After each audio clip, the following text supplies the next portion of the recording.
गुरु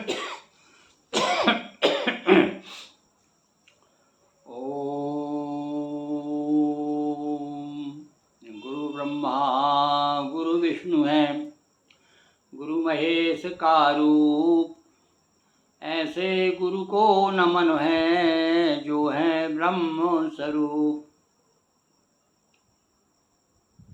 विघ्न शैल को लांघने जो हनुमत बलधाम, ऐसे श्री गणेश को गुरु के अमित प्रणाम।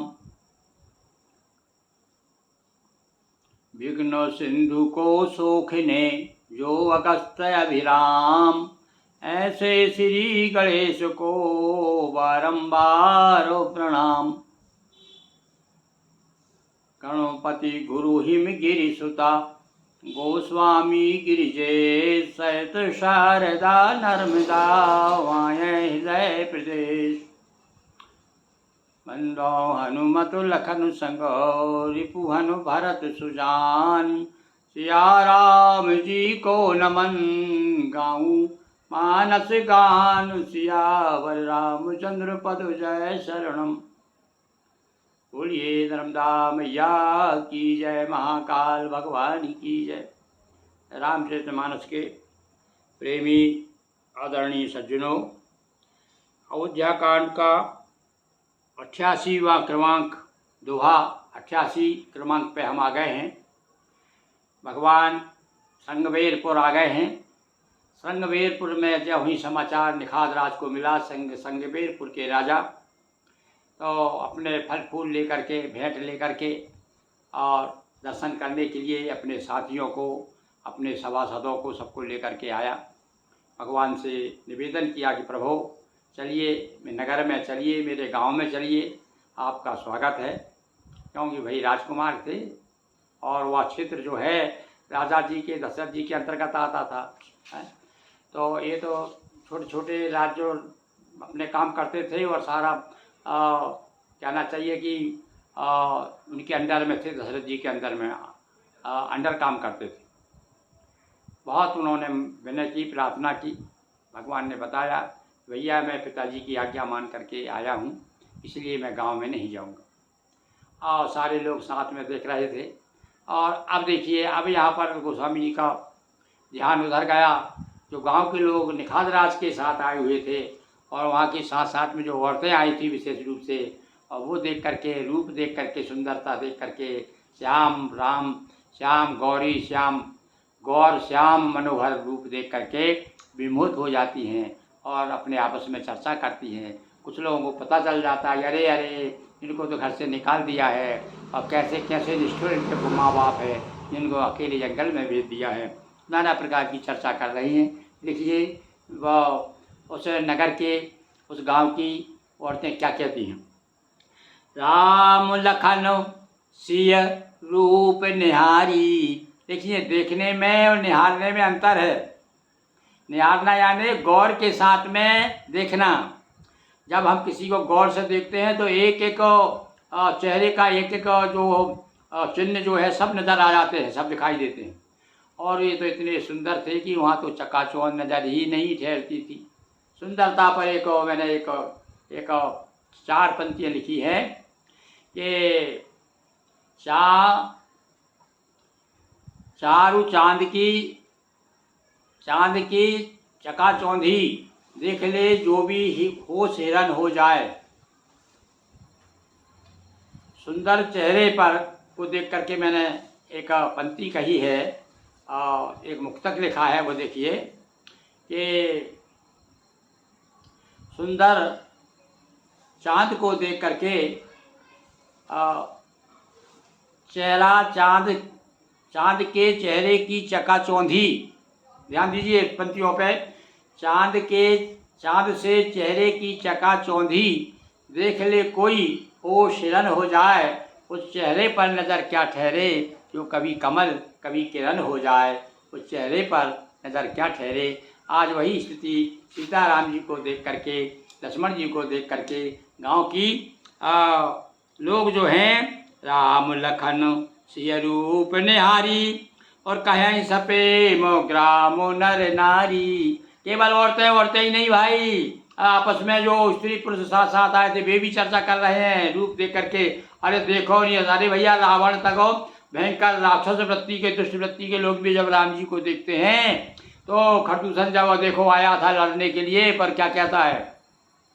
कभी ऐसा हो आपने सुना कहीं ऐसा कि कोई सामने लड़ने मारने आया हो और आप देख कर कहने लगा अरे देखी नहीं यस सुंदर ताई, आहा कितने सुंदर है, कितने सुंदर है। ऐसी सुंदरता तो हमने कहीं देखी ही नहीं। ये वो स्थिति भैया यहीं से शुरू हो गई भैया। अब ये जो है हमारे राम जी रूप से और काम से, यानी अपने रूप से भी मोहित करते हैं और काम से भी मोहित कर देते हैं। काम भी ऐसा करेंगे, नाम भी ऐसा करेंगे, और साथ साथ में अपना ये जो चाम है वो भी चाम से भी काम करेंगे। चाम दाम नाम काम ये क्या क्या है, एक जैसे समान शब्द है भाई। तो देखिए कितने सुंदर हैं। तो रूप निहारी क्या कहते ते पितु माँ तो कहो सखी कैसे, और जिन पठे बन बाल, देखिए उनको बालक ही नजर आ रहा है भैया, शादीशुदा हैं और नहीं, और इतने बलवान हैं, और कहना चाहिए वीर पुरुष हैं, किंतु इनको तो क्योंकि जब भाई दृष्टि में अंतर होता है, हम यदि किसी को अपने बच्चे की दृष्टि से देखें तो वो जो है कितना जवान भी हमें बच्चा ही नजर आएगा। बाप महतारी के लिए तो भाई बच्चे ही नजर आते हैं। तो जो बूढ़े बूढ़े गांव के लोग हैं सब देख कर कहते हैं अरे कैसे इनके बाप महतारी कैसे निष्ठुर है भाई, क्या देखो दया नहीं है क्या उनको, जो इतने कोमल कोमल सुंदर सुंदर बच्चों को जो है जंगल में भेज दिया। एक कहें भल भूपति की ना, एक जगह सुनो सुनो भाई, अरे अपन तो बड़े भगवान हैं यार, बोल क्यों, अरे उनको तकलीफ हो रही तो भगवान, हाँ वो हम तो अपनी बात कह रहे हैं भाई, हमको नहीं जाने कौन कैसे भेजा, किसने भेजा और क्यों आए। हम तो अपने आप को भगवान इसलिए मानते हैं कि लोयन लाहू, लोचन लाभ हो, दर्शन करने का लाभ मिल गया हमको। तो नहीं दर्शन हमें आम गांव के वैसे निपट गांव के लोग कहाँ जा रहे थे, अयोध्या कब पहुँचते और कहाँ जाते, कब हमारी हिम्मत है कि राजा के सामने पहुँच जाए। हाँ अभी देखो साधारण मंत्री आता है तो मंत्री हर कोई आके मिल लेता है क्या भाई, पर यहाँ तो मंत्री स्वयं आ गए हैं, उनके दरबार पे आ गए। तो भैया ये तो संसार में बड़े बड़े राजाओं के भी राजा हैं, पर आज जो है बता दिया उन्होंने भैया समय बड़ा बलवान है। ये भगवान स्वयं बता रहे हैं कि भैया देखो मैं कैसे मारा मारा फिर रहा हूँ, और यदि ऐसा आप भी यदि मारी मारी फिरें तो ये संसार का चक्र है, कर्म के संसार में चक्र में, और चिंता नहीं करना चाहिए। ये हमें शिक्षा दे रहे हैं, राम का चरित्र बता रहा है कि सुख दुख सरस प्रशंसा गारी, सब समान स्थिति में आदमी को रहना चाहिए। तो राम जी भी इतने ही प्रसन्न, जितने प्रसन्न वो वहाँ गद्दी में बैठ के होते ना, उतने ही प्रसन्न आज हो गाँव के लोगों के बीच में अपने रूप मोहिनी से जादू कर रहे हैं। और तब निखाद पति उरे अनुमाना, और तब सिंसुपा मनोहर जाना, या सिंसुपा का एक अर्थ वो तक कौन सा पेड़ है, या अशोक बता दिया यहाँ भाई रामायण में, अशोक बताया, हो सकता है कोई दूसरा पेड़ हो सिंसुपा या अशोक ही हो। तो अशोक के पेड़ के नीचे सामने अच्छा घना पेड़ था एक, तो कहा महाराज जी अब एक काम करो, आप गाँव तो चलोगे नहीं, तो चलिए हम वहाँ पेड़ के नीचे आपके चिप कुछ पत्ते वत्ते बिछा देते हैं, आसन बना देते हैं, और वहाँ पर जाकर कुछ साधवी बिछाई, सब बना बनू करके और उनको विश्राम करा दिया। दोने ले आया दो एक दोने में। अब वहाँ कोई अपने तामे सोने चांदी के तो रात से ठाट वाट थे राम जी के, तो और वहाँ तो क्या है कैसे भोजन कर रहे हैं, पत्तलों पे भोजन कर रहे हैं, छोटे छोटे दोने में फल फूल रख दिए। तो यहाँ भैया ये बताया है कि शाकाहारी भोजन किया। शाकाहारी का मतलब क्या है, उसमें नहीं वो जो व्रत में उपास में करते ना, तो ऐसे उपास ही समझ लो, वहाँ कोई अन्न रखा है क्या है, रोटियाँ दाल सब्जी भाजी थोड़ी है वहाँ। तो क्या लिखा है, फल और फूल ला करके रख दिए, थोड़ा सा पानी रख दिया, सारी व्यवस्था कर दी। सायंकाल का समय संध्या वंदन किया राम जी ने, और घुसवार साथरी दसाई कुछ किसलय में मृदुल सवाई, बड़ी सुंदर आसन बना दिए, पत्ते बिछा दिए, पत्तों के आसन बना दिए। सूचि फल फूल मधुर मृत्यु जानी, दोना भरी भरे राकेश पानी, दोने भल्लाए पानी भल्लाए, और अच्छे मीठे मीठे फल अपने पसंद के ये फल, जो जंगल के लोगों को सब याद रहता है कौन से वृक्ष का फल कैसा है, सब मालूम होता है, चखते रहते हैं ना, तो मालूम ये इस पेड़ का फल बड़ा मीठा भाई, तो ऐसे चुन चुन करके मीठे मीठे पल्ला करके राम जी के सामने रख दिए। और सी सुमंत भ्राता सहित कंदमूल फल खाए, सुमंत जी भी है अभी साथ में भाई, तो अब सुमंत जी को वही खाना पड़ा जो राम जी खा रहे हैं, वो थोड़ी कह सकते हैं कि अरे साहब मैं तो मंत्री हूँ और अब साहब हमको तो आदत नहीं है सब खाने पीने का। पर यहाँ तो जैसा राजा करेगा वैसा प्रजा को करना है। सुमंत जी ने भी सबने मिल करके, लक्ष्मण जी ने सबने मिलके फल फूल खाए और शयन कीन रघुवंश मणि पाय पर। हाँ भैया ये बात अब तो ये तो देखने में नहीं आती, केवल किताबों में मिलता है कि छोटा भाई बड़े भाई के पाँव दबा दबा रहा है, बच्चा अपने बाप के, माँ बेतारी के। अरे भाई हमको याद है हमारे पिताजी जब अपने काम से आते थे तो रात को हम 2-3 भाई बहन जो हैं, हम भाई लोग हैं, और जा कर के उनके पाँव दाबना शुरू कर देते थे। हमें याद है इस बात को, उसको उनका आशीर्वाद है, हमने पाँव दाबे हैं।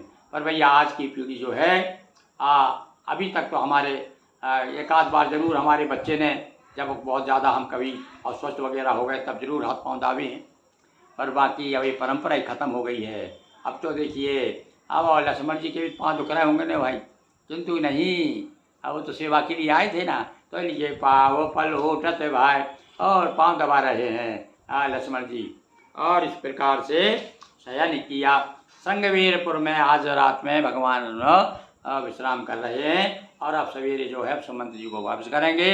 और वहाँ से तो वापस कर ही दिया था संगवीरपुर से, उनको रात को राज को इधर उधर करके आगे आ गए हैं। तो अब जो है गंगा जी आ गए हैं, और यहाँ पर अब गंगा जी के पार जाने का विचार करेंगे। आगे कथा हम कल सुनाएंगे। बोलिए सियावर रामचंद्र की जय। श्रम पदम भ्रष्टम मात्रा चमताम देवी प्रसीद परमेश्वर।